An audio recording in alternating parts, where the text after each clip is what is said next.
tal? Buenos días. Comienza aquí una nueva edición de Telenoticias Parlamento, un programa de los servicios informativos de Televisión Canaria en el que cada semana analizamos la actualidad política de las islas. La semana ha estado marcada por la celebración en el Congreso de los Diputados del primer debate sobre el Estado de la Nación desde que Mariano Rajoy llegó a la Moncloa, y en el Parlamento de Canarias no ha habido pleno, pero sí se han tratado asuntos importantes relacionados con el empleo, con la agricultura, con las obras públicas o con la energía. Este que van a ver es nuestro sumario. La situación del sistema eléctrico de la isla de Fuerteventura preocupa en la Cámara Regional. La nueva consejera del ramo, Francisca Luengo, ha comparecido por primera vez tras obtener el cargo para explicar la posición del Gobierno al respecto. La actividad de empresas públicas canarias en países como Marruecos, Colombia o Cabo Verde ha sido también objeto de debate esta semana en el Parlamento. Se trata de uno de los valores del archipiélago para convertirse en plataforma logística hacia el exterior. También para obtener financiación en un contexto económico cada vez más difícil. En la sección del Rincón nos acompañará la periodista Rosa Rodríguez. Nos va a enseñar su lugar preferido en la Cámara Regional, donde durante años cubrió información parlamentaria.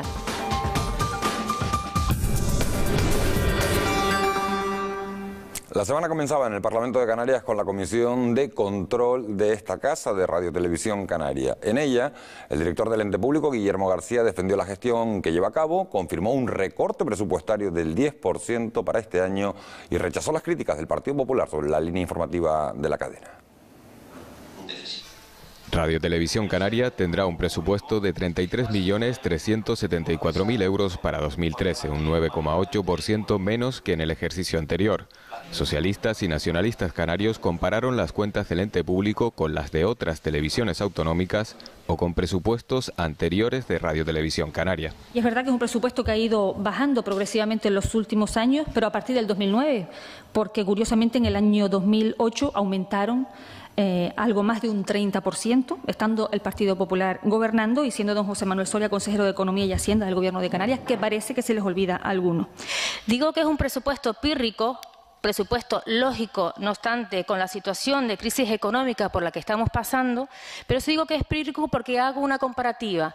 ¿Pero con qué hago la comparativa? Pues resulta que con las televisiones autonómicas de cualquier signo político del resto del territorio del Estado. El Grupo Popular apostó de nuevo por la privatización del ente público.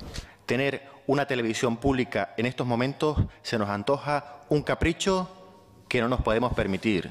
Desde el Partido Popular no pedimos el cierre de la televisión canaria. No pedimos el cierre de la televisión canaria. Pedimos que el Gobierno de Canarias inicie cuanto antes el procedimiento que marca la ley para proceder a su privatización. El director general de Radio Televisión Canaria, Guillermo García, desglosó la estructura presupuestaria y expuso los principios que han determinado la elaboración del presupuesto para 2013. El presupuesto del Grupo Audiovisual Radio Televisión Canaria para este ejercicio fue elaborado dentro del marco presupuestario aprobado por el Gobierno de Canarias de acuerdo con sus objetivos de austeridad y contención de gasto público para 2013. Me quedo con los menos de 18 euros por habitante y año que cuesta la radio y televisión autonómica canaria a sus habitantes. La más barata del Estado español, muy lejos de los 60 de Cataluña y Baleares o los 83 euros año por habitante de la televisión vasca. García rechazó también las acusaciones de sectarismo por parte del Grupo Popular y afirmó que los servicios informativos de la cadena se sitúan por principio del lado de Canarias y de los canarios. La Unión Europea debate estos días la cuantía del Fondo Europeo de Pesca para las regiones ultraperiféricas durante el periodo 2014-2020. Se trata de una compensación, como saben, de los costes de comercialización que sufren regiones como Canarias debido a su lejanía del continente. Canarias obtendría para este periodo menos de lo que ha recibido hasta ahora, en total 5.800.000 euros al año. Buenos días. Abrir ese centro de interpretación. Considero que esta cantidad no permitirá mantener la competitividad de las Islas Canarias, ya que los costes de transporte que supone la insularidad son sensiblemente superiores a la cantidad asignada, tal como se ha comprobado durante el actual periodo de programación. Por ello, se debe asignar una cantidad anual que permita garantizar la adecuada compensación de los costes de la insularidad, proponiendo duplicar la asignación a 11,6 millones de euros. Francisca Luengo ha tenido esta semana su primera intervención parlamentaria como consejera de Industria, Empleo y Comercio del Gobierno de Canarias. Luengo habló en esa comparecencia de la situación del transporte y de la generación de energía en la isla de Fuerteventura. La consejera considera fundamental interconectar el sistema de la isla con los de Lanzarote y Gran Canaria. La ubicación de la nueva central fue objeto de controversia. Luengo ha dicho que es partidaria del consenso entre administraciones para avanzar en los objetivos previstos, pero también de afrontar el problema con determinación. Y el ordenamiento nos dice, la ley de directrices del año 2003, que las infraestructuras energéticas se tienen que llevar a través de una directriz en materia energética, con ámbito regional. Esa directriz significa nada más y nada menos que desde el punto jerárquico se sitúa por encima de los planes insulares y desde el punto de vista de su aplicabilidad tiene un carácter directo.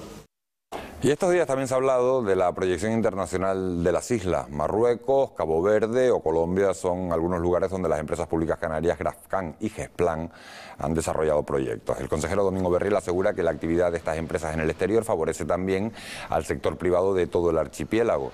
Además, considera importante esa proyección internacional para potenciar la imagen de Canarias como plataforma logística. Para Berriel, todo esto podría suponer un medio de financiación en un momento de dificultad económica como el que estamos viviendo. El 50% de los recursos con los que se mantiene la empresa pública Grafcan procede de los contratos que hace con el extranjero.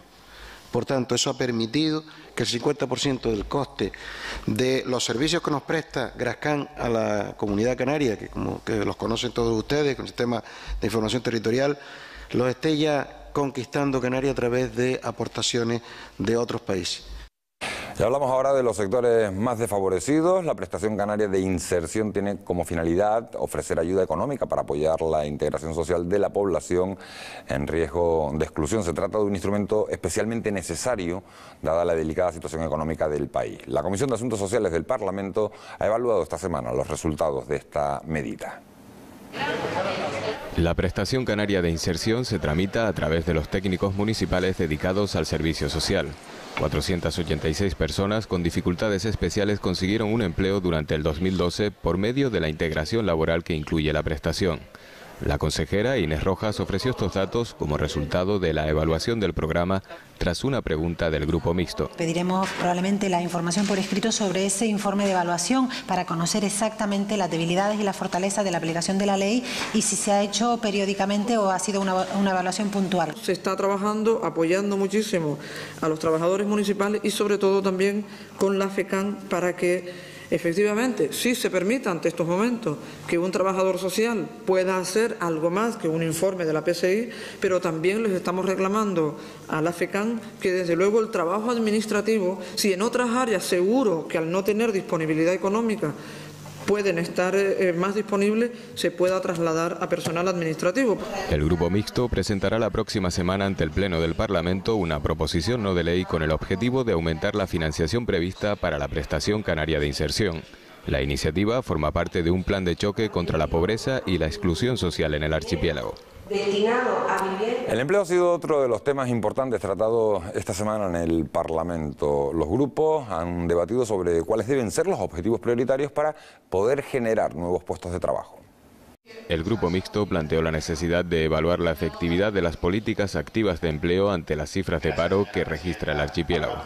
La revisión de esas políticas activas de empleo es una exigencia de la consejería y una exigencia, yo creo, que de este Parlamento, que tiene que buscar orientarlas también de manera que, soslayando o sin soslayar tampoco demasiado las condiciones económicas actuales, permitan al menos creer que parte de ese dinero importante ha permitido generar empleo.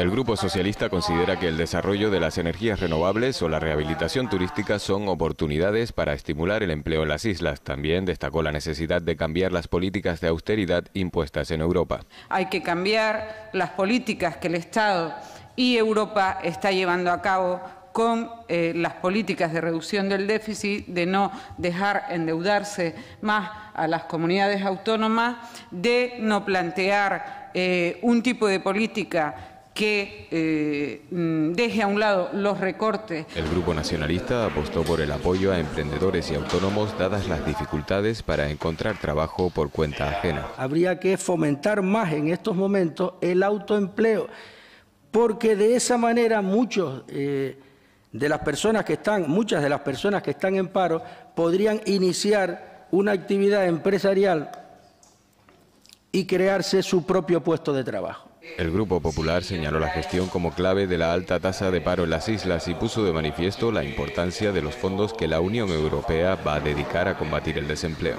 Hace 10 días el Gobierno de España se ha partido la cara en Europa y hemos entrado a una negociación de un presupuesto que iba a restar 30.000 millones menos para la Unión Europea, y lo que hemos conseguido es que España se lleve 2.000 millones más anualmente en el marco 2014-2020. La consejera expuso ante los grupos los objetivos del Gobierno en materia de empleo para este año.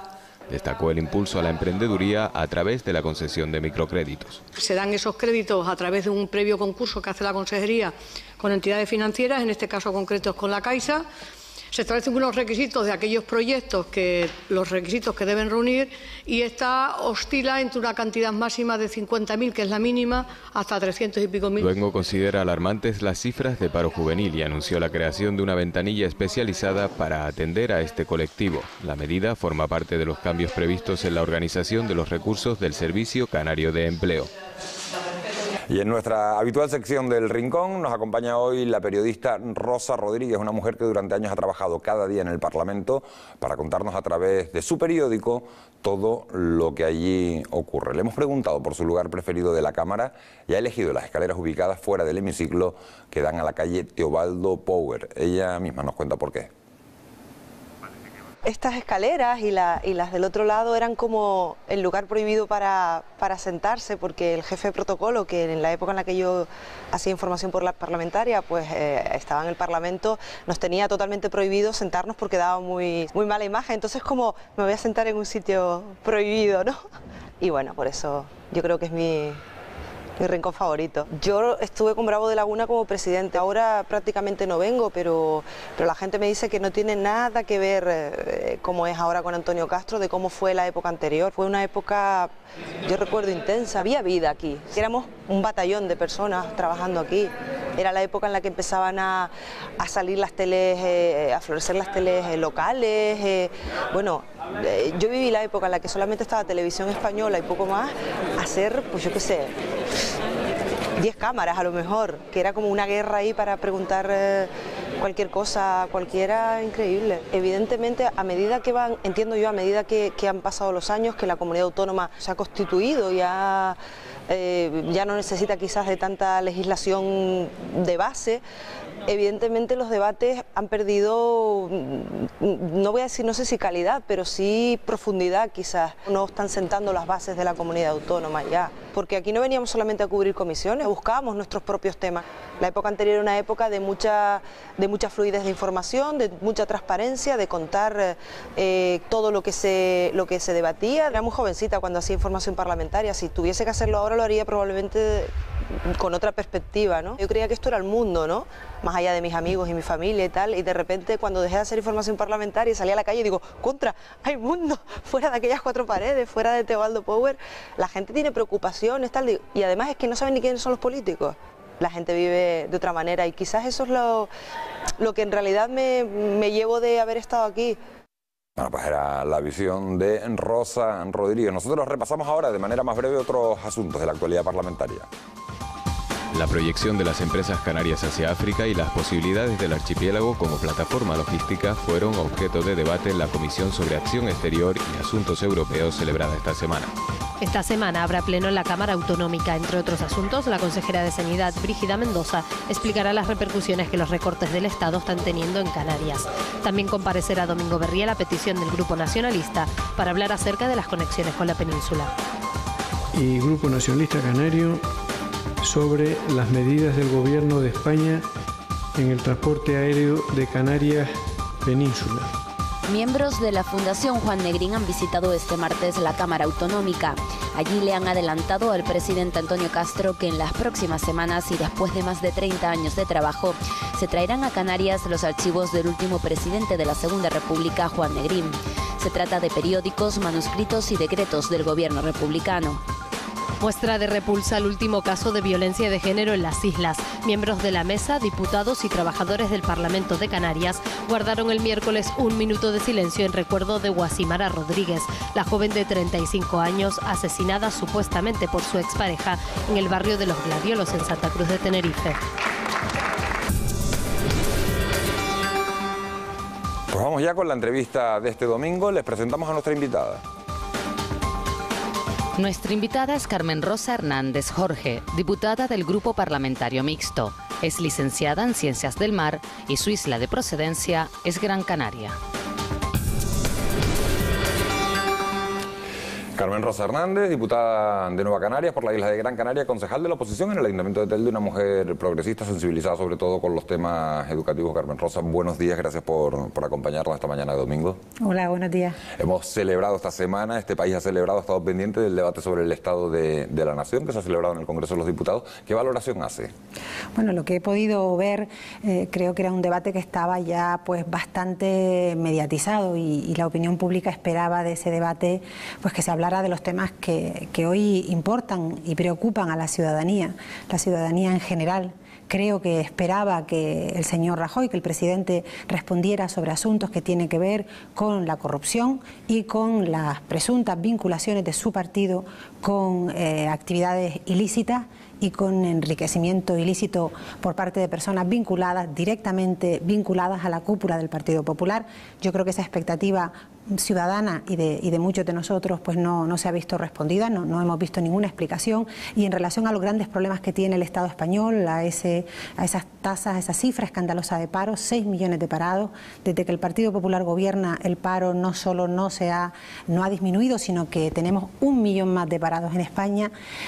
Tampoco ha dado una respuesta clara o alternativas o propuestas que generen esperanza de que podemos salir de esta situación de desempleo.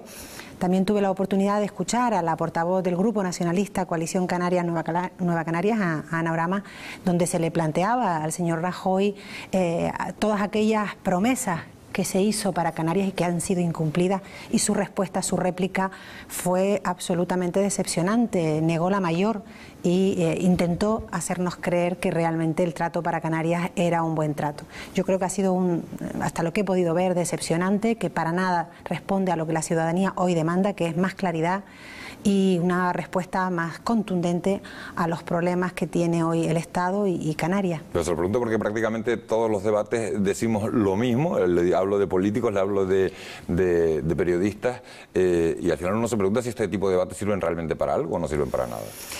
Debieran ser una oportunidad para que el presidente del Gobierno respondiera a la ciudadanía de las inquietudes y de aquellas cuestiones que preocupan a la generalidad de la población, y también deben servir para que los representantes de los ciudadanos, para que los diferentes parlamentarios, diputados, puedan preguntar al Gobierno y pedirle cuentas en relación al ejercicio, al año de gobierno. Pero luego la realidad es que se orienta como se considere, y en este caso yo creo que ha sido especialmente decepcionante porque el momento que vivimos desde el punto de vista político, desde el punto de vista económico y desde el punto de vista institucional es un momento muy duro, muy difícil, crítico, y yo creo que todos y todas esperábamos un poco más de respuestas más claras en este sentido. Me agarro a uno de esos puntos que usted ha citado, al delicado momento económico que estamos viviendo. Hay muchísima gente en riesgo de exclusión social, no solo en el resto del territorio nacional, también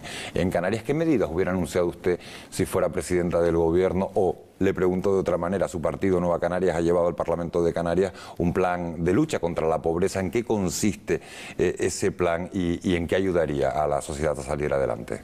Bueno, yo creo que el presidente del Estado debería, ya que ha iniciado un plan de rescate a la banca, debería iniciar cuanto antes un plan de rescate a las familias y a las personas que peor lo pasan, y ahí el problema de los desahucios debería estar en el primer lugar de su agenda política. En el ámbito canario, efectivamente, tenemos una situación situación en relación a la pobreza y a la exclusión social muy preocupante. Nunca tuvimos buenas tasas en este sentido, siempre fuimos un territorio, por cuestiones que tienen que ver hasta con nuestras peculiaridades, que tienen que ver con un desempleo estructural que siempre en Canarias ha sido más alto que el de la media. Siempre hemos tenido, como decía, una tasa de pobreza y de población en riesgo de exclusión elevada, pero la crisis lo que ha hecho es profundizar esa tasa. Estamos hoy en un porcentaje del 33,8%, 12 puntos por encima de la media del Estado. Por tanto, no solo aumentan las personas, las familias que se encuentran en situación de pobreza y de exclusión, sino además se incrementa cada día la brecha que nos separa con la media del Estado. De manera que, según cifras oficiales, en ese sentido, la mejor fotografía de esta realidad es la que nos da periódicamente el INE. El Instituto Nacional de Estadística, a través de las encuestas de condiciones de vida, pone en evidencia las últimas estadísticas que 1 de cada 3 canarios está en esta situación. Nosotros venimos reivindicándole al Gobierno de Canarias desde hace un año, desde el inicio de la legislatura, la necesidad de activar políticas específicas para combatir esta realidad que aumenta. Y cuando digo políticas específicas es que no nos valen las mismas políticas que hasta ahora hemos venido desarrollando para combatir la pobreza y la exclusión. No funcionaron ni siquiera en etapa de bonanza y ahora, con los datos en la mano, con esos datos que acabo de mencionar, se pone en evidencia que necesitamos activar políticas extraordinarias porque la situación es verdaderamente extraordinaria. ¿Qué medidas concretas se adoptarían en ese marco? Es una proposición no de ley que lleva incorporado 8 ejes fundamentales de trabajo, de actuación. Uno de esos ejes tiene que ver con el plan concertado, un plan muy importante. El Estado ha venido recortando de manera sistemática la financiación de este plan. Este plan, para abreviar, diríamos que es la estructura administrativa que sostiene toda la red de servicios sociales comunitarios, es decir, todo el trabajo que se hace para la comunidad en los municipios se hace a través del plan concertado. Es un plan que se financia a 3 bandas, Estado, comunidad autónoma y ayuntamiento. El Estado progresivamente se ha ido desvinculando de este plan y la realidad es que hoy en Canarias tenemos un problema grave de financiación de este plan. Aumentar la financiación en políticas sociales, que haya una apuesta clara por la protección a la infancia. Los datos de UNICEF en este sentido son tremendamente preocupantes. Políticas que tengan que ver con reorientar el trabajo que se hace en los servicios sociales de manera que se trabaje de manera coordinada, transversal y que realmente las administraciones, ayuntamientos, cabildos y comunidad autónoma de una vez por todas se sienten en torno a una mesa y sean capaces de diseñar políticas coordinadas y donde se puedan aprovechar los recursos que ya existen, aprovechar las sinergias y trazar un plan de trabajo que rescate a estas familias y a estas personas que están en situación de pobreza y exclusión. También en el plan se incluyen medidas que tienen que ver con la situación de los desahucios. Eso le iba a preguntar, ¿se puede frenar ese drama? Nosotros en su momento, lo que pasa es que muchas veces el foco informativo se pone en los grandes partidos. Hace más de un año Nueva Canarias presentó en el Parlamento Canario una proposición no de ley en la línea de parar los desahucios. Planteábamos allí el hecho de que la ley hipotecaria se cambiara y mientras se produjera ese cambio normativo que lleva un recorrido y que puede tardar, se paralizaran los desahucios que actualmente se están produciendo. Eso tuvo un apoyo unánime y lo elevamos al Parlamento Español y ahora, pues afortunadamente, la movilización ciudadana, la plataforma Stop Desahucio, ha puesto en evidencia que es necesario parar esa barbarie que supone quitarle la vivienda a una familia, que por cierto es un derecho constitucional a preservar, por tanto, y no solo quitarle la vivienda, sino que encima la familia luego tenga que seguir afrontando una deuda con el banco. También dentro de ese plan y dentro de las competencias que tiene Canarias hemos hecho propuestas para aliviar y para apoyar a las familias que están viviendo hoy pues el drama de los desahucios. Parece que a veces las movilizaciones ciudadanas no sirven para nada, pero como usted acaba de citar, esa plataforma ciudadana llamada Stop Desahucios sí ha conseguido por lo menos que los partidos gobernantes se tomen en serio el problema. Yo creo firmemente en el poder del ciudadano. Soy además de las que reivindico que la democracia no solo significa ir a votar cada 4 años, sino que una democracia real, una democracia verdadera o una democracia madura, debe permitir que la ciudadanía participe en los asuntos de todos. Y efectivamente la plataforma Stop Desahucio yo creo que es un magnífico ejemplo para insuflarle a la población algo de esperanza y de ánimo, en el sentido de que podemos parar aquellas cosas que consideremos que van en contra del interés general. Y ellos han demostrado, a pesar de que el gobierno del Partido Popular no quería que esa ley se tramitara, la presión de esa plataforma, el trabajo que han hecho de concienciación ciudadana, porque han hecho un trabajo de crear conciencia a la mayoría social de que esa ley hipotecaria es absolutamente injusta.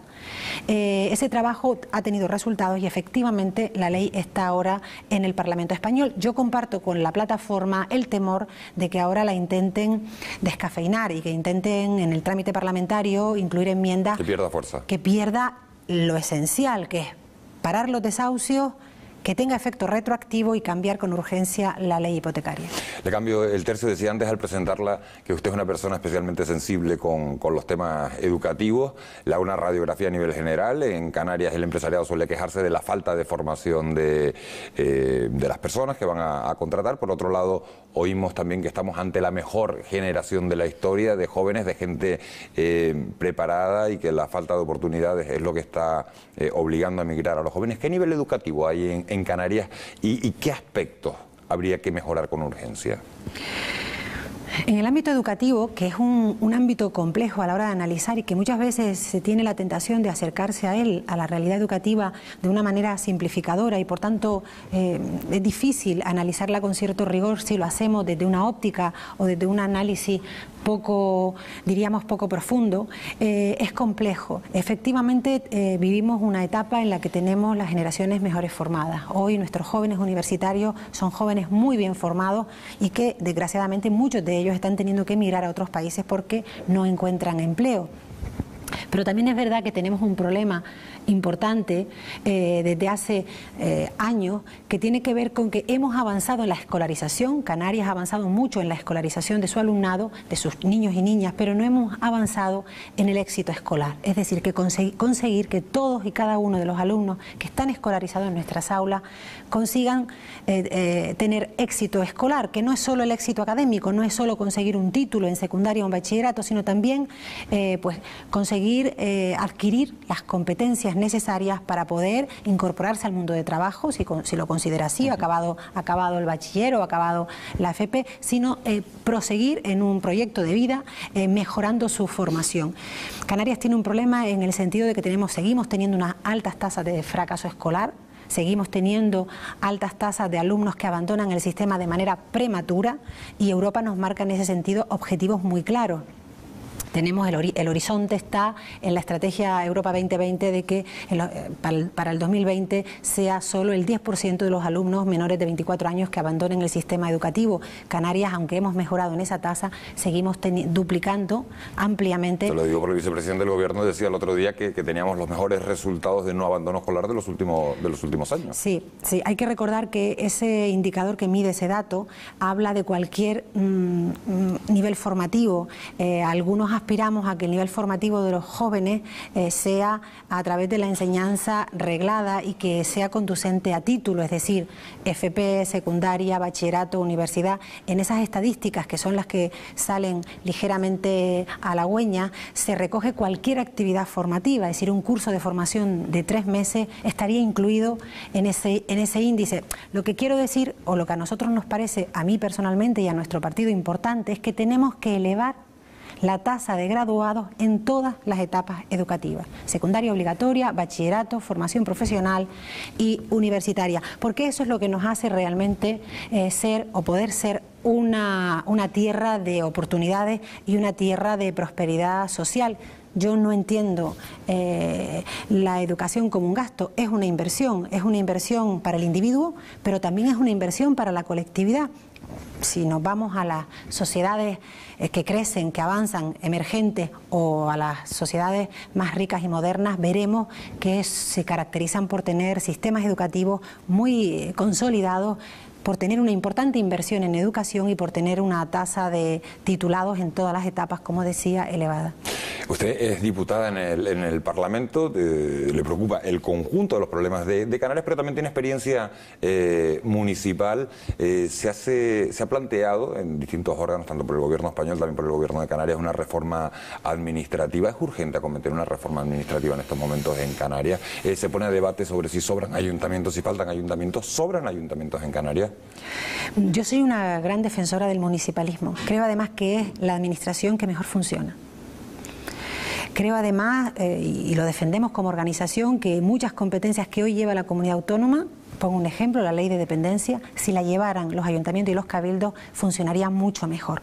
Por tanto, si me plantearan reestructurar algo... Claro, su reforma administrativa iría a ceder más competencias a los ayuntamientos y a quitarlas de las corporaciones insulares, de cabildos y de gobierno. No, a descentralizar al ámbito local, que es el ámbito de la isla y de los municipios.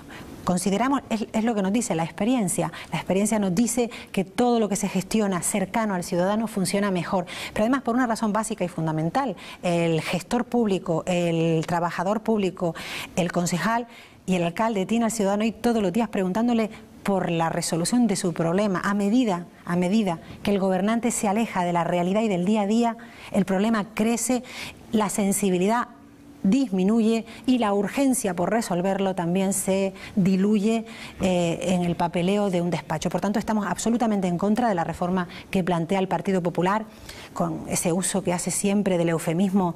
¿Qué le parece esa idea de que los alcaldes cobren en función de la población que tenga el municipio?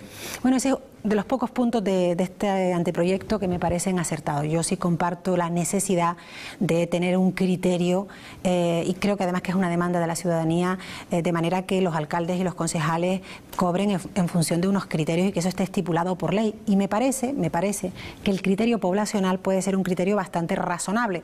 A lo mejor también habría que incluir criterios que tuvieran que ver con los presupuestos que se manejan, porque evidentemente manejar un municipio con un presupuesto más alto requiere más esfuerzo, más tiempo, más responsabilidad que un municipio con menos presupuesto. Pero sí que es de los pocos puntos de esa reforma administrativa que comparto. No porque no comparta la necesidad de delimitar las competencias y clarificarlas, pero eso no significa cargarnos los municipios, que es lo que pretende el Partido Popular, con la excusa de reorganizar lo público, con la excusa de la austeridad, con la excusa de racionalizar los recursos. Lo que no, muchos tenemos dudas de si ahora con esta reforma que plantea el Partido Popular, las competencias, por ejemplo, en educación o en políticas sociales o en sanidad van a pasar del ayuntamiento, no se sabe todavía bien si a la comunidad autónoma y esta a su vez luego a los cabildos. La pregunta que nos hacemos todos es si esos servicios se van a mantener o si se cerrarán esos servicios, con el consiguiente perjuicio para el ciudadano y con, yo creo, el elemento que no es secundario, que es la pérdida de empleo público.